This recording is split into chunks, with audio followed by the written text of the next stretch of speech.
Nós já falamos sobre estrutura, falamos sobre manejo físico do solo e como a compactação limita o crescimento radicular, reduz a infiltração de água e compromete profundidade de exploração. Também falamos sobre manejo químico, sobre correção, equilíbrio de bases, construção de fertilidade e como o ambiente químico precisa estar ajustado para que a planta responda de forma eficiente. Mas existe um terceiro pilar que define se todo esse investimento vai sustentar resultado ou vai oscilar diante da primeira adversidade. Estrutura sustenta a raiz, química sustenta a nutrição, mas é a biologia que sustenta a estabilidade. E sem estabilidade, não existe previsibilidade. O produtor pode ter perfil corrigido, pode ter equilíbrio químico adequado, pode ter feito o manejo físico correto. Ainda assim, se a biologia do solo não estiver funcional, o sistema continua vulnerável. Porque o solo não é apenas estrutura e fertilidade. É um ambiente vivo, onde processos acontecem continuamente. E é exatamente essa continuidade biológica que transforma a correção em resultado sustentável. Quando observamos a lavoura de milho em desenvolvimento, com raiz explorando o perfil, a pergunta não deve ser apenas se o nutriente está presente. A pergunta precisa ser se o ambiente biológico está ativo. A rizosfera é uma zona dinâmica, onde micro-organismos interagem com a raiz, influenciam solubilização gradual de nutrientes, competem com organismos patogênicos e ajudam a manter equilíbrio do sistema. Se essa microbiologia estiver empobrecida, a planta passa a depender quase exclusivamente daquilo que é imediatamente disponível.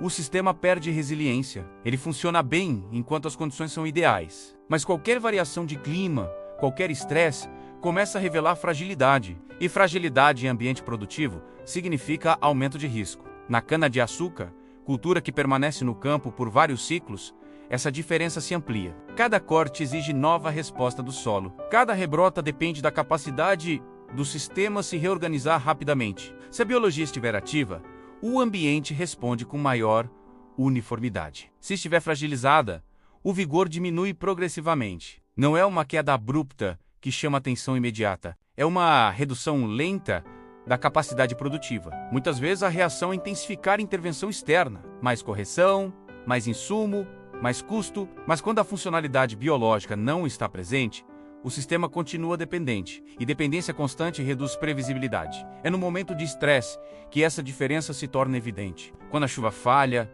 quando a temperatura sobe, quando o ciclo aperta, áreas biologicamente equilibradas apresentam um comportamento distinto.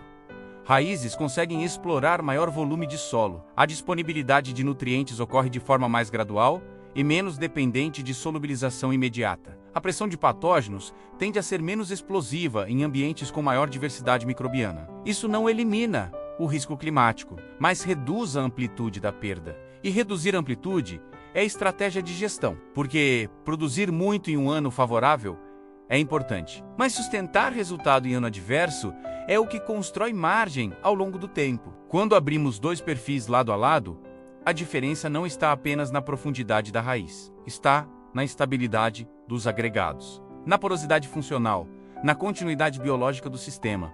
Solo biologicamente ativo mantém processo. Solo biologicamente empobrecido responde apenas enquanto há estímulo externo intenso. Quando esse estímulo diminui, o desempenho cai. Essa diferença define quem atravessa cenários instáveis com equilíbrio e quem entra em volatilidade produtiva. Manejo físico corrige estrutura. Manejo químico corrige fertilidade.